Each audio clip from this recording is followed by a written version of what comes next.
The island of Trinidad was a place of vibrant life, where the sun kissed the earth and the sea whispered secrets to the shore.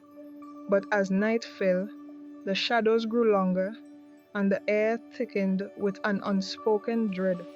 Raquel, a medical student at the University of the West Indies, had always been drawn to the mysteries of the human body. Yet lately, she found herself haunted by a different kind of mystery, one that lurked in the corners of her vision, just out of reach. It began with a feeling, a prickling sensation on the back of her neck as she walked home from the library one evening. The campus was quiet, the usual hum of students replaced by an eerie stillness. Raquel quickened her pace, her footsteps echoing against the pavement. That's when she saw her, an elderly woman standing beneath the flickering street lamp. Her face was obscured by the shadows, but Raquel could feel the weight of her gaze. The woman didn't move, didn't speak, just watched. Raquel's heart pounded as she hurried past, the woman's eyes burning into her back. By the time she reached her dorm, she was breathless, her mind racing with questions. Who was that woman? And why did she feel like she was being hunted? The next few nights were no different. Every time Raquel ventured out after dark, the woman was there, always at a distance, always watching. Raquel tried to convince herself it was just her imagination, but the feeling of being stalked was too real to ignore.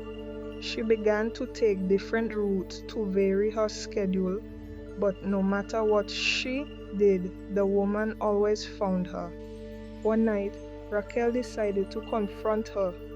She waited until the woman appeared, then turned and walked straight toward her. But as she approached, the woman seemed to dissolve into the shadows, leaving Raquel standing alone in the empty street. The encounter left her shaking, more convinced than ever that something was terribly wrong. The campus was in chaos. The news of Daniel's death spread like wildfire, and the air was thick with fear. Raquel stood in the crowd of students gathered outside the dormitory, her heart pounding as she listened to the whispers. Drained of blood, someone said. No marks on his body, another added. Raquel's stomach churned. She had seen the elderly woman the night before, and now this. It couldn't be a coincidence. She pushed her way through the crowd, her mind racing. She needed to see the room for herself. The police had cordoned off the area, but Raquel managed to slip past the barricades, her medical student ID granting her a semblance of authority. The room was eerily quiet. The only sound was the faint hum of the fluorescent lights. Daniel's body was gone, but the room still bore the marks of his final moments. The bed was disheveled, the sheets stained with a dark, almost black substance. Raquel's breath caught as she noticed the faint, sweet smell in the air, a smell she had read about in the library. It was the scent of decay, mixed with something else, something unnatural. As she examined the room, her eyes fell on the window.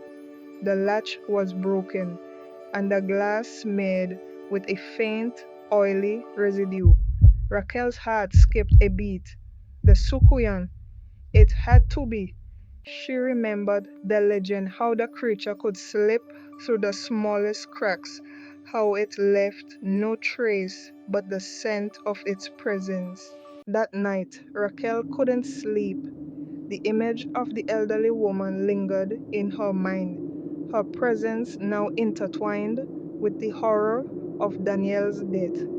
She tossed and turned, the silence of her room pressing down on her. Just as she was about to drift off, a faint scratching sound jolted her awake.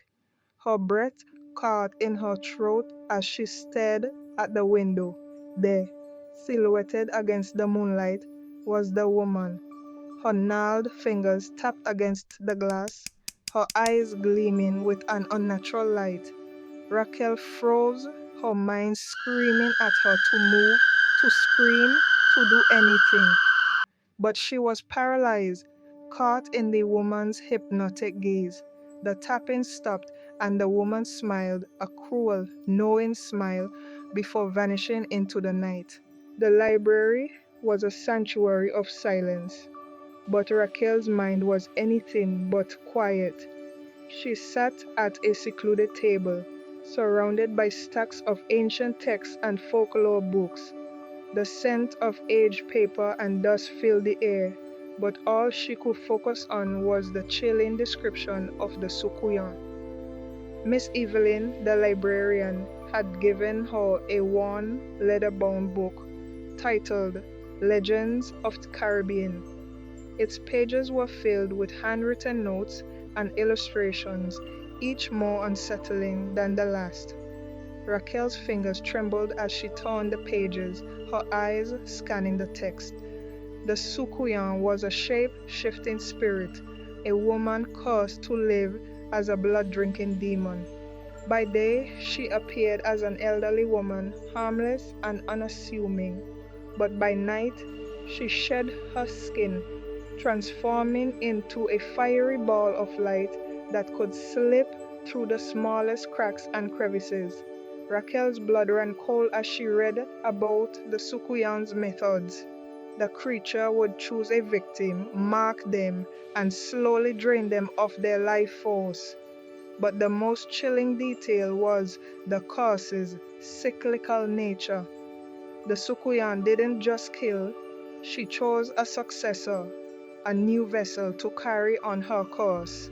As Raquel delved deeper into the book, she found a passage that made her heart stop.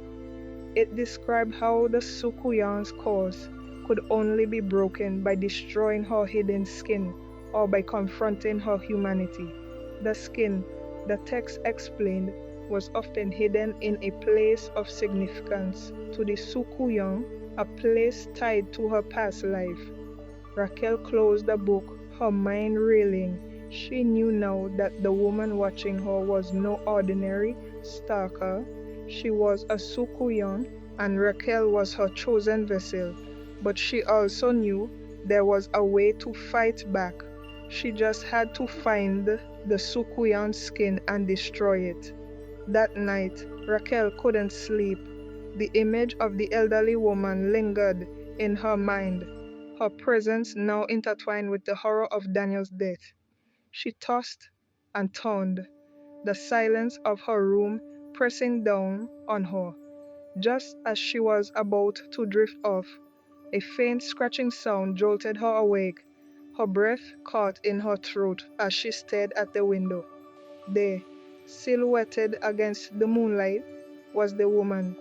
Her gnarled fingers tapped against the glass, her eyes gleaming with an unnatural light.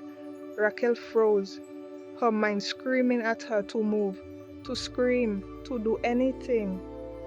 But she was paralyzed, caught in the woman's hypnotic gaze.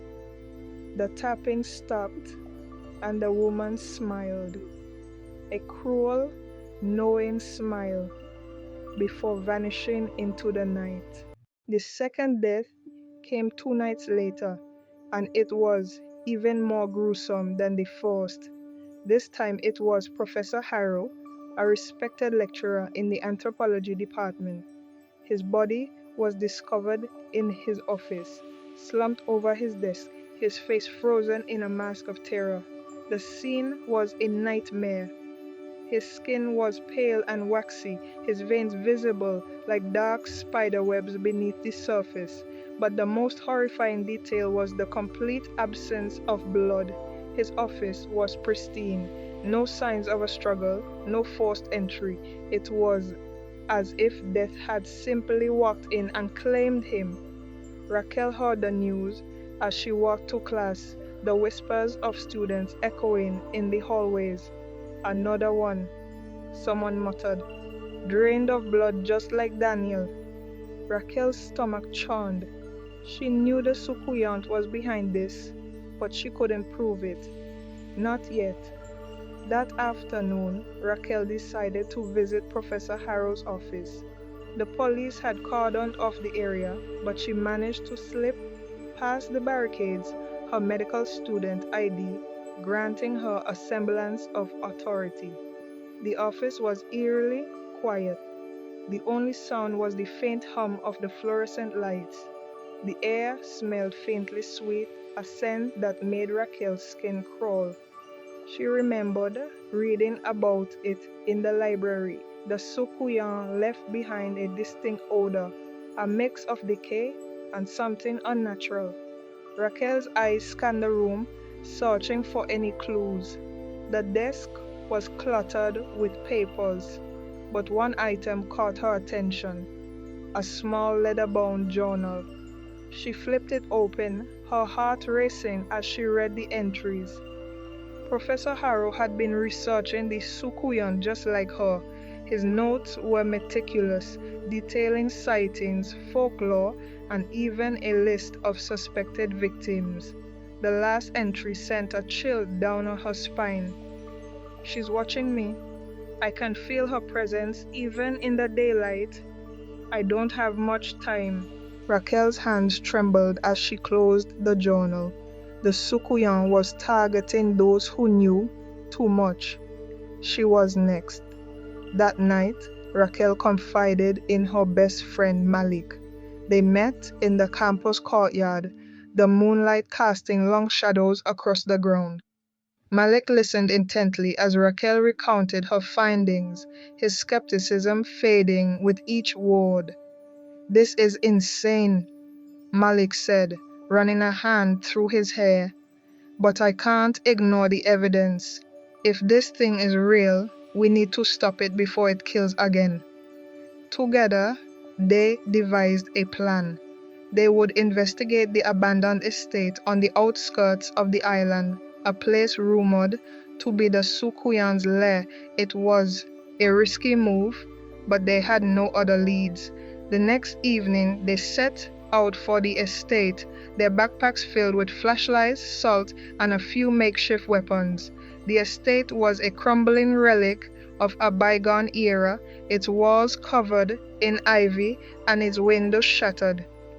As they approached, Raquel felt a familiar prickle on the back of her neck.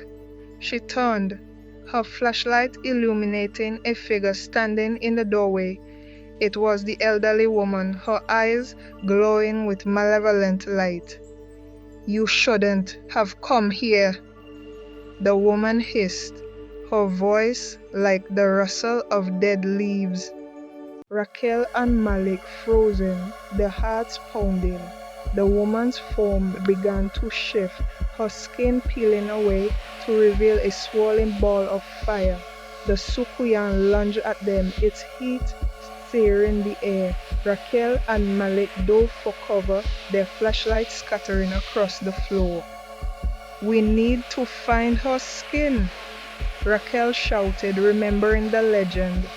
If they could destroy the Soucouyant's skin, they could weaken it. Malik nodded and they split up, searching the estate for any sign of the creature's hidden form. Raquel's flashlight flickered as she raced through the halls, her breath coming in short gasps. She stumbled into a dusty room, her eyes scanning the shadows. There, draped over a chair, was a wrinkled, leathery skin, the Soucouyant's true form. She grabbed it, her hands trembling, as she heard the creature's furious scream echo through the halls. The Soucouyant burst into the room, its fiery form illuminating the darkness. Raquel held up the skin, her voice steady despite her fear. "Stay back," she warned. her mind racing for a way to destroy it. Malik burst into the room, a bag of salt in his hands. He tossed it to Raquel, who quickly sprinkled it over the skin.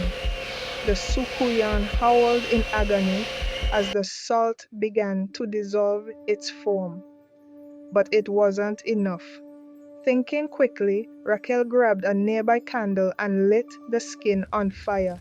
The flames consumed it, the Soucouyant's screams growing louder and more desperate. As the last of the skin turned to ash, the fiery ball flickered and died, leaving only silence in its wake. Raquel and Malik stood in the dim light, their breaths heavy, their hearts still racing. They had done it. They had defeated the Soucouyant. But as they looked at each other, they both knew the fight wasn't over. The curse might be broken, but the shadow still lingered, waiting for their next victim.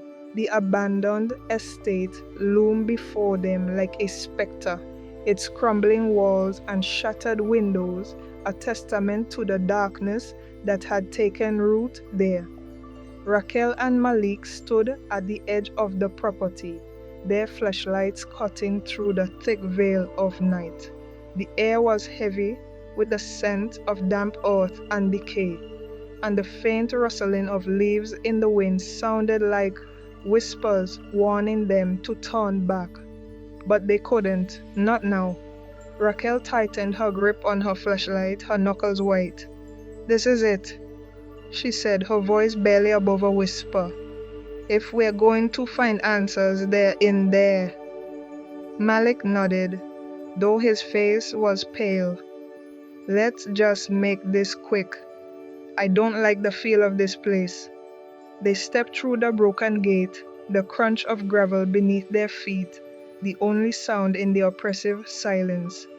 The estate was a labyrinth of shadows, its halls lined with peeling wallpaper and broken furniture. Every step felt like a violation, as though the house itself was alive and watching them. Raquel's flashlight flickered as they entered the main foyer, its beam catching on something glinting in the corner. She moved closer, her breath catching in her throat. It was a mirror, its surface cracked and clouded with age. But what stopped her cold was the reflection. For a moment, she thought she saw the elderly woman standing behind her, her eyes glowing with that same malevolent light. Raquel spun around, her heart pounding, but there was no one there. "Did you see that?" she asked, her voice trembling. Malik shook his head, his flashlight scanning the empty room. "See what?" Raquel didn't answer. She couldn't. The fear was too real, too close. She turned back to the mirror, but the reflection was gone. They pressed on, their footsteps echoing through the empty halls. The deeper they went, the more oppressive the atmosphere became. The air grew colder, and the faint sound of scratching seemed to follow them just out of reach. "Do you hear that?" Malik whispered, his voice tight with tension. Raquel nodded, her flashlight darting around the room. "It's coming from upstairs." They climbed the creaking staircase, each step sending a jolt of fear through Raquel's body. The scratching grew louder, more insistent, until they reached a door at the end of the hall. It was slightly ajar, and a faint flickering light spilled through the crack. Raquel exchanged a glance with Malik, her heart pounding in her chest. "This is it," she said, her voice barely audible. They pushed the door open, the hinges groaning in protest. The room was small and cluttered, its walls lined with shelves filled with jars and strange artifacts. But what caught their attention was the figure in the center of the room, a woman, her back turned to them, her hands moving frantically over something on the table. Raquel's breath caught in her throat, It was her, the elderly woman, the Soucouyant. Thank you for watching. If you enjoy this journey into Caribbean culture, don't forget to like, share, and subscribe for more captivating stories. We're planning our next video and would love your input. What stories or topics would you like to hear from us? Comment down below.